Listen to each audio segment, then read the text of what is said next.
I'm Bea Anity Sapanta, 22 years old, from ASAP College Das Marinas, Bachelor of Science in Office Administration, number of render 300 hours, database department.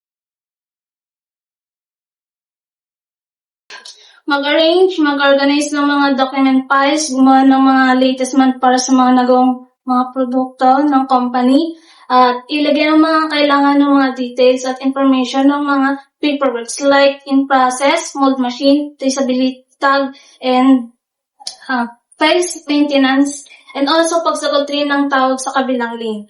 Nakatulong ito sa course ko, Office Administration, dahil dito ko na-enhance ang aking skills at abilities sa pamamagitan ng pag-organize at pagpaprocess ng mga kinakayang documents sa office.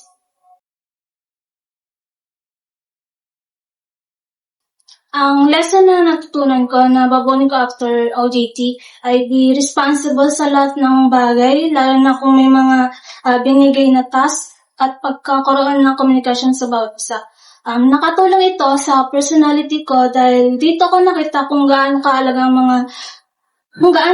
ang mga oras na dapat gawin sa trabaho na naka-assign sa akin, at sa mga unexpected rin na nakilala ko. Dito ko rin nakita na kung paano ako makisama at makitungo sa bawat isa.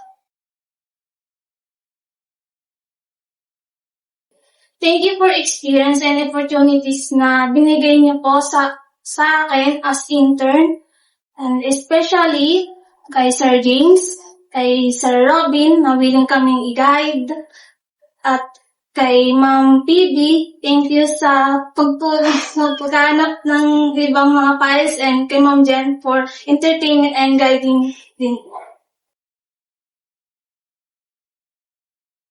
Good luck and enjoy, and be hardworking lang sa lahat ng ibibigay na task, and sumunod lang sa lahat ng instruction, especially sa supervisor. Thank you.